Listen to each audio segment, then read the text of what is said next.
اسے عمران نظر آ گیا تھا اور پھر اس نے ایک سائے کو عمران کی طرف بڑھتے ہوئے دیکھا، پھر وہ دونوں چلتے ہوئے کوٹھی کے عقب کی جانب چل پڑے تھے۔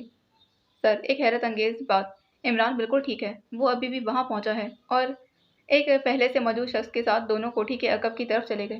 اوور، درخت پر موجود آدمی نے رپورٹ دی تھی۔ بالکل سر، مجھے یقین ہے کہ عمران ہے اور بالکل صحت مند ہے۔ اوور۔ ٹائیگر نے ایک لمحے کے لیے سوچا کہ اس آدمی کو فوری طور پر ٹریپ کر لے جو عمران کی رپورٹ دے رہا ہے، لیکن پھر وہ کسی فیصلہ کو نتیجے پر پہنچنے کے لیے رک گیا۔ اسے معلوم تھا کہ عمران ترنے والا نہیں جو یوں آسانی سے نکلا جا سکے۔ پھر اس نے کوٹھی کے ایک شکستہ پھاٹک سے ایک سائے کو باہر آتے دیکھا۔ اسی وقت الو کی آواز فضا میں گونجی۔ یہ یقیناً سائے کے حلق سے نکلی تھی۔ آواز نکلتے ہی اس نے 3 سایوں کو مختلف جگہوں سے نکل کر کوٹھی کی طرف بڑھتے دیکھا اور وہ سب کوٹھی میں غائب ہو گئے۔ وہ سب اندر چلے گئے۔ وہ شاید تہہ خانوں کی چیکنگ کر رہے ہیں۔ اور پھر ٹرانسمیٹر پر رپورٹ باقاعدہ جاری تھی۔ کافی دیر خاموشی رہی کیونکہ عمران اور دیگر ممبران کوٹھی کے اندر غائب ہو چکے تھے۔ ٹائیگر کو خطرہ ہو گیا کہ کہیں وہ ٹریپ نہ کر لیے گئے ہوں، لیکن وہ اسی وجہ سے خاموش رہا کہ عمران اور اس کے ساتھی ٹریپ کر لیے جاتے تو یقیناً اس آدمی کو رپورٹ مل جاتی۔ اچانک سے کوٹھی کے اندر سے ایک ہلکے دھماکے کی آواز سنائی دی۔ ہوا پر تیرتی ہوئی آواز اس کے کانوں سے ٹکرائی۔ ایسے محسوس ہوا جیسے کسی نے کوٹھی کے اندر ہلکی طاقت کا بم مارا ہو۔ اس کے بعد پھر کافی دیر خاموشی طاری رہی۔ پھر اچانک سے آواز آئی تھی، یس سر، اوہ ویری گڈ ٹریپنگ سر، اب ہمارے گریٹ مشن میں کوئی رکاوٹ نہیں رہی۔ اوور، سائے نے جواب دیا۔ اس کی آواز مسرت سے لبریز تھی۔ بہتر سر، میں ابھی پہنچتا ہوں سر، اوور اینڈ آل، سائے نے کہا اور پھر اس نے آلہ جیب میں رکھ کر نئے ٹیلیسکوپ آنکھوں سے علیحدہ کر کے اسے گلے میں لٹکا لیا تھا۔ ٹائیگر اب چوکنا ہو گیا تھا۔ سائے کی آواز اور باتوں سے اسے اچھی طرح اندازہ ہو گیا تھا کہ عمران اور اس کے دیگر ساتھی ٹریپ کر لیے گئے ہیں اور وہ کسی گریٹ مشن کو پورا کرنا چاہتے ہیں۔ سایہ اسی درخت سے اترتا ہوا نیچے آیا تھا۔ ویسے وہ بڑے محتاط انداز میں نیچے آ رہا تھا۔ پھر جیسے ہی وہ تنے کے قریب پہنچا اس نے نیچے چھلانگ لگا دی تھی۔ ابھی وہ سنبھلنے بھی نہ پایا کہ جب ٹائیگر نے اچھل کر پوری قوت سے اس کی کمر پر لات رسید کی اور وہ کلا بازیاں کھاتا ادھر دور جا گرا تھا۔ خبردار اگر کوئی حرکت کی یا آواز نکالی ڈھیر کر دوں گا، ٹائیگر نے غراتے ہوئے کہا تو اس کے ہاتھ میں سائلنسر چڑھا ہوا ریوالور موجود تھا۔ سایہ جو ایک طاقتور نوجوان تھا انتہائی پھرتی سے اٹھ کھڑا ہوا، مگر ٹائیگر نے اس کے سینے پر ریوالور کی نالی رکھ دی تھی۔ مگر دوسرے ہی لمحے سائے نے ایک عجیب حرکت کی۔ وہ انتہائی پھرتی سے کام کر گیا۔ اس نے ایک ہاتھ تو نالی پر رکھ کر اسے نیچے چکا دیا اور اچھل کر ایک بھرپور ٹکر ٹائیگر کی ناک پر دے ماری۔ ٹائیگر کو اس بھرتی اور مہب داؤ کی توقع ہی نہیں تھی، اس لیے وہ پشت کے بل زمین پر گرا اور جھٹکا لگنے سے ریوالور اس کے ہاتھ سے نکل گیا۔ اس کی ناک پر شدید چوٹ آئی تھی، لیکن مقابل کی اس حرکت سے ٹائیگر کے ذہن میں غصے کی آندھیاں امڑنے لگیں۔ گوشت کی ناک پر شدید چوٹ آئی تھی، مگر وہ دوسرے لمحے زخمی سانپ کی طرح بل کھاتا اٹھا تھا اور نوجوان جو اسے فلائنگ کک لگانا چاہتا تھا نشانہ چوکنے کی وجہ سے زمین پر گر گیا۔ دوسرے لمحے ٹائیگر نے اس کو دونوں ہاتھوں پر یوں اٹھا لیا جیسے بچہ کسی کھلونے کو اٹھاتا ہے، اور دوسرے ہی لمحے اس نے اسے سر سے بلند کر کے پوری قوت سے زمین پر دے مارا۔ نوجوان کے حلق سے ایک طویل چیخ بلند ہوئی تھی اور پھر وہ بے حس و حرکت ہو گیا۔ ٹائیگر نے جنون کے عالم میں ایک بار پھر اسے اٹھا لیا، مگر پھر اچانک سے ایک خیال آیا اور اس نے اسے پھینکنے کے بجائے آرام سے لٹا دیا۔ وہ نوجوان ہوش میں نہ تھا۔ ٹائیگر نے ایک ہاتھ سے اس کی ناک بند کی اور پھر دوسرے ہاتھ سے زوردار تھپڑ اس کے چہرے پر جڑ دیا اور پھر ناک چھوڑ دی۔ نتیجہ حسب توقع رہا، نوجوان فوراً ہوش میں آ گیا۔ خبردار اگر اپنی جگہ سے ہلے اس بار گردن توڑ دوں گا، ٹائیگر نے زخمی چیتے کی طرح غراتے کہا، اور اس کے ساتھ ہی اس نے اپنی ہتھیلی کو سیدھے رخ رکھتے اس کے چہرے کے سامنے تان دیا تھا۔ نوجوان شاید ٹائیگر کے لہجے سے ہی مروب ہو گیا تھا۔ یہ شاید ٹائیگر کی کڑی ہتھیلی کا خوف تھا، کیونکہ اسے اچھی طرح علم تھا کہ اگر ٹائیگر نے ایک جھٹکے سے ہاتھ مار دیا تو یقیناً گردن کی ہڈی ٹوٹنے میں کوئی کسر نہیں رہے گی۔ تم کون ہو اور کیا چاہتے ہو؟ نوجوان نے پھنسی پھنسی آواز میں سوال کیا۔ میں بس اتنا جانتا ہوں کہ تم بے حس و حرکت پڑے رہو اور میں پوچھوں اس کا صحیح جواب دو، ٹائیگر نے اسے دھمکاتے ہوئے کہا۔ تم کیا پوچھنا چاہتے ہو؟ نوجوان نے حواس مجتمع کرتے ہوئے سوال کیا۔ اسی وقت ٹائیگر کو خیال آیا کہ وہ سڑک کے قریب ہے، کسی بھی لمحے کوئی کار راہگیر گزرتے ہوئے انہیں چیک کر سکتا ہے۔ چنانچہ اس نے فیصلہ کیا اور پھر دوسرے ہی لمحے اس کا ہاتھ ایک جھٹکے سے نیچے آیا، لیکن اب وہ شاید اپنا ارادہ بدل چکا تھا۔ ٹائیگر نے نوجوان کی کنپٹی پر ضرب لگائی۔ ضرب کافی بھرپور پڑی تھی اور پھر لگاتار پڑنے والی 2 ضربوں نے نوجوان کو ایک بار پھر بے ہوش کر دیا تھا۔ ٹائیگر اس کے بے ہوش ہو جانے کا اطمینان کر کے اٹھ کھڑا ہوا۔ اس نے پہلے تو اپنا ریوالور اٹھا کر جیب میں ڈالا اور پھر اس نے جھک کر بے ہوش نوجوان کو اٹھا کر کندھے پر لاد دیا تھا۔ اب وہ تیزی سے اپنے موٹر سائیکل کی جانب بڑھ رہا تھا۔ چند لمحوں بعد اس کی موٹر سائیکل تیز رفتاری سے گلیوں میں بھاگ رہی تھی۔ اس نے بے ہوش نوجوان کو آگے